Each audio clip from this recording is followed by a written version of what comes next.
Okay, so have you taken the time to work out that list, what you don't want, to know what you do want? What are we manifesting? Because I want to go into more detail about a particular process that is going to help accelerate this manifestation. Now, bringing up the slides, you have the desire for a reason. I cannot express this enough. So many people say, like if it's meant to be and divine timing, and believe me, we're going to cover that very soon, but you have the desire for a reason. This is your intuition. This is part of your blueprints. This is part of the purpose on why you're here. And so, really take in the knowing that you have the desire for a reason. If your intuition is pulling you to be on that stage, to be in that spotlight, to claim that leadership, if it's there because you need to get to, over to the other side of the world because for whatever reason you don't know yet, but like there's that desire, we're not talking about we're not talking about waiting when it comes to manifestation. I'll give you a quick example. So thinking about somebody who's manifesting in a baby, and it's like, okay, well, divine timing, when the timing is right, the baby will be here. Now, talking to a client who's obviously already got their partner, already got what they need, the sperm donor, or whatever's right by them, but they're having a fertility difficulty, and it's like, oh, okay, when the timing is right. But from my experience, when I actually link in and connect into that little one and find out, like, are you ready to be here? Do you want to be here? 9 times out of 10, that little one is like knocking at the door. Their soul is ready to incarnate. And so, what's going on with the mama bear is that she may have had an experience, and let me just be black and white with an example. It's not everybody, but it's just an example to paint the picture. Maybe she had an experience growing up where she was little, stepdad wasn't so friendly. And she said to herself when she was little, never again will I have another dad in the house. And so the unconscious mind holds on to that, like, right, never again will we have another dad in the house. Like, lesson learnt, got to keep you safe, never have another dad in the house.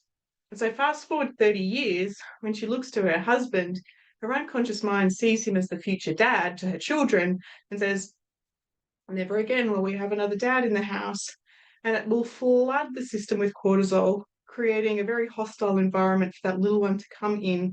And so being able to go back with hypnotherapy and NLP and different kind of belief changes, you can go back to that pivotal point in time when you decided not to be a mum or decided that never to have another dad in the house, whatever it is, and actually undo it.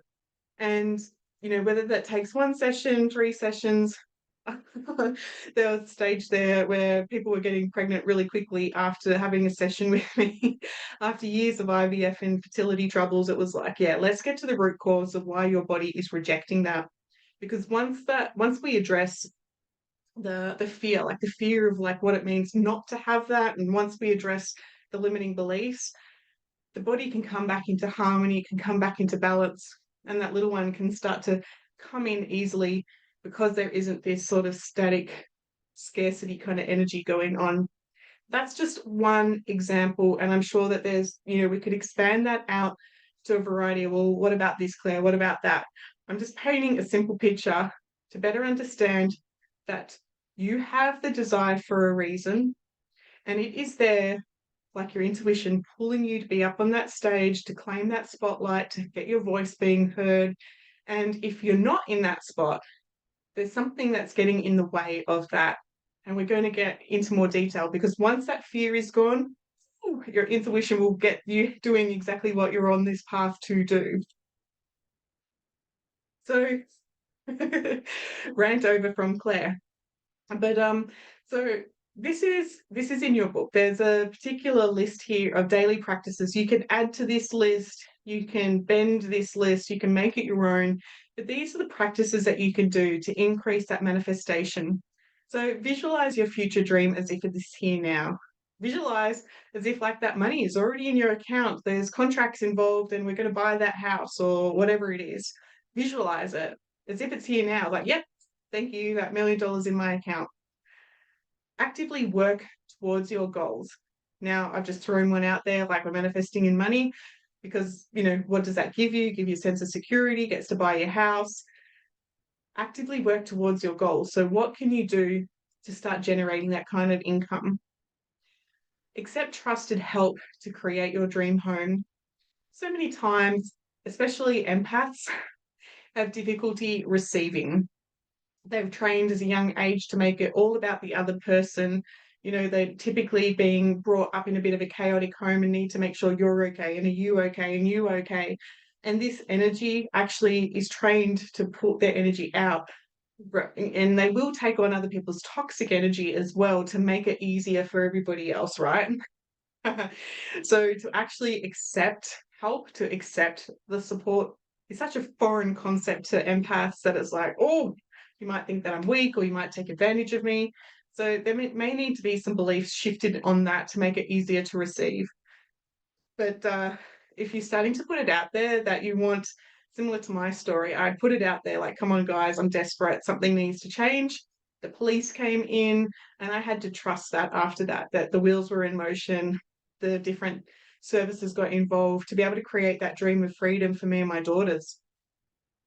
So you also need to heal limiting emotions with an inner child process. So similar to like that empath scenario I was just giving, if you've been such a people pleaser, if you've been there to have all of the answers for somebody, what do you need? What do you need? What do you need? That little child may be quite resentful and angry at people not valuing them.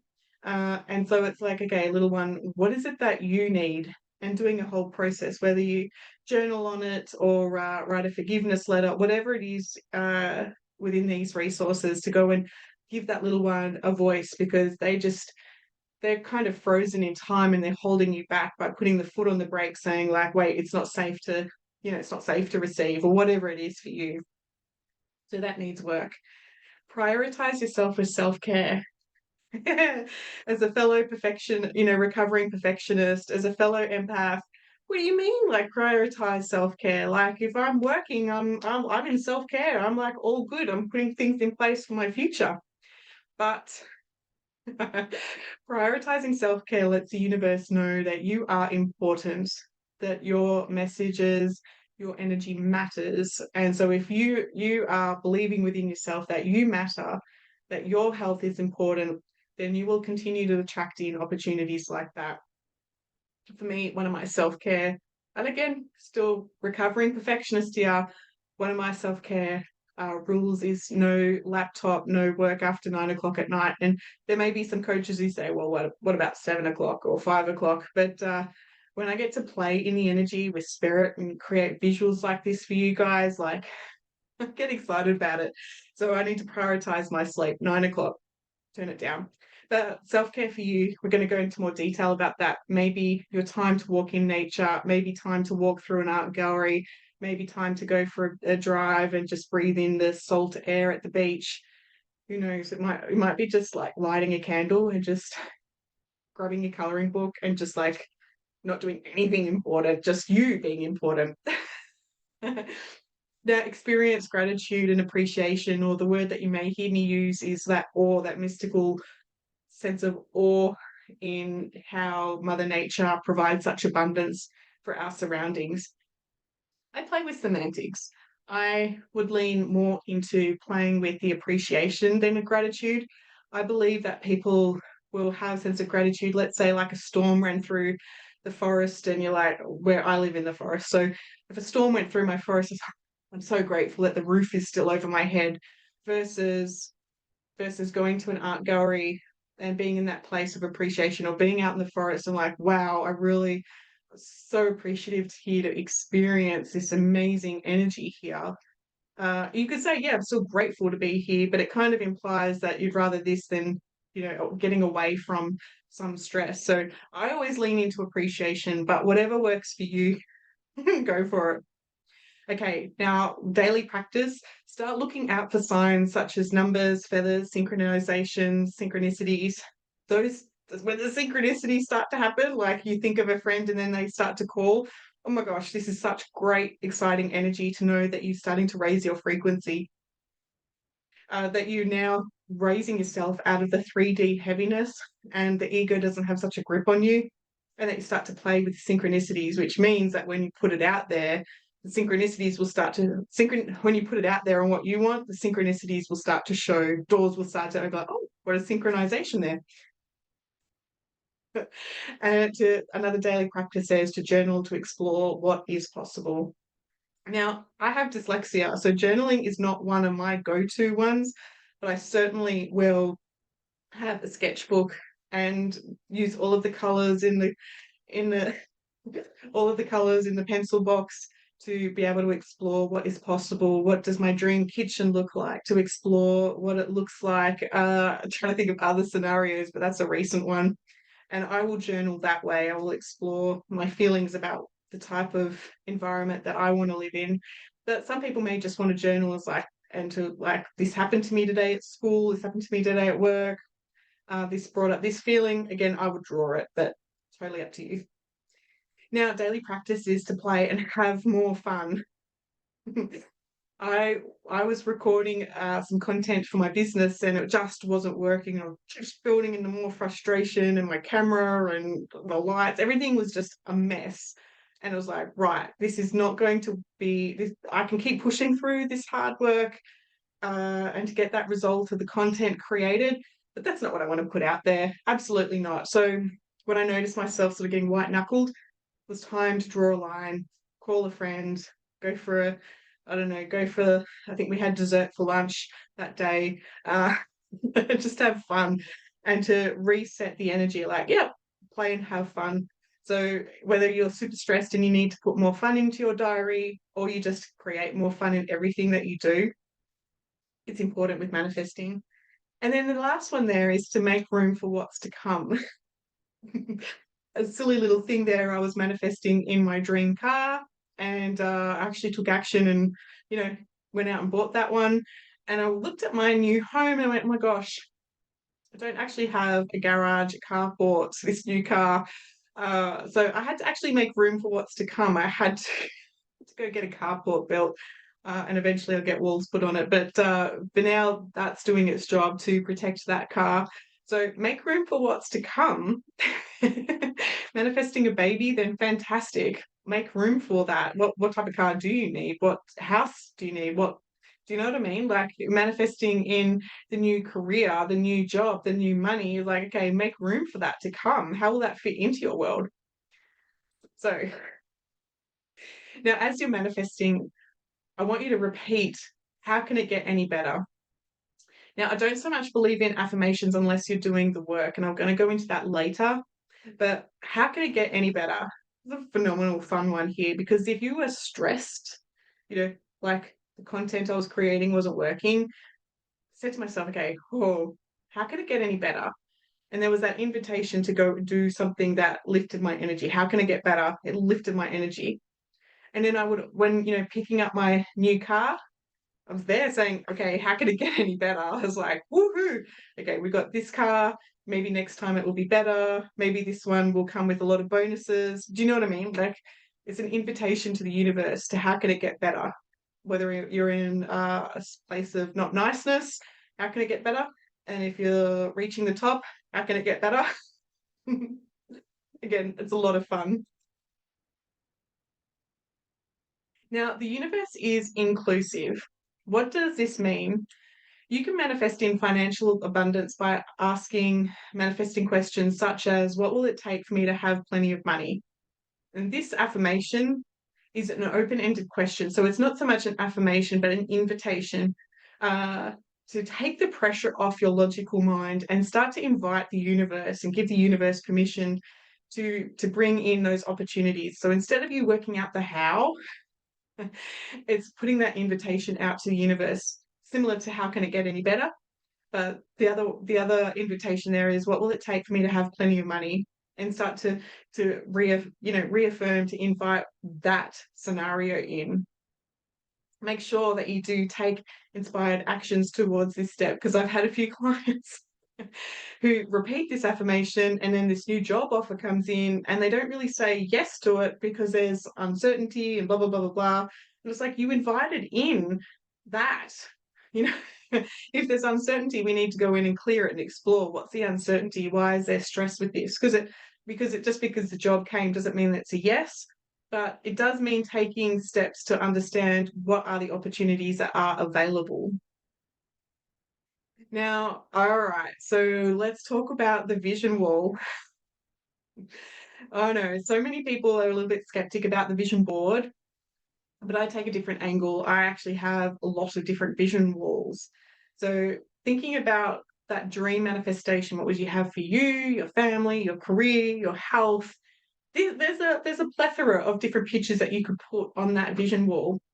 And so every single item that you put on your vision board or your vision wall must draw forth a sense of emotion, that sensory experience. You need, if you're going through magazines or scrolling through Google images, and it's like you need to go for the one that feels right, not the one that you're trying to make right, the one that feels the best for you. Now, I have my vision wall in my bedroom of like all of the experiences that I want to experience, of the different travels and hot air balloons and whatever else that's there. And like David at nighttime, he can see like these are the things, and he puts his up as well. If you open up the breakfast pantry, the girls have their experiences that they want to create, you know, motorbike riding or this holiday or that. And then there's a whole nother there's a whole nother wall or another cupboard door that's got all of the different kind of renovations that I want to do. Come from a family who are keen to invest in their properties and make it better, more beautiful. And so there's always something on the go, updating the bathroom, updating the kitchen, new fences. But that all goes on the vision wall, and every single thing that I've ever put there has come true. The secret with the vision wall is to first avoid the question of how am I going to achieve this? Again, this is just going to entangle your energy into everyone else's limiting projections, that scarcity, that fear. And so maybe your vision wall actually does need to be somewhere private where nobody else can say, oh, what's this nonsense? Maybe it does go into your, you know, into your cupboard where, sorry, only you go. But you need to make sure that these pictures really ignite that sensory, that excitement that this is a possibility, rather than going into the how am I going to achieve that? How am I going to afford going to Disneyland? How am I going to afford flying business class? How am I going to, you know, who do you think you are? All of that stuff. We don't want to go into that space. That is, we can do that later. The vision wall is all about dreaming. So if I put up a picture of a tropical holiday, all I have to do is see the warmth of that sun and just imagining the mist of the waterfall, and my soul craves to be in that location. There's almost that pulse that goes out into the universe saying like, yeah, this is what I want. Now, if I put a picture up of the snow, I'm less likely to be inclined to actually want to put in any action to create that. So now that I know what I want, it's actually time to start prioritizing things to say yes to opportunities that will match what you want.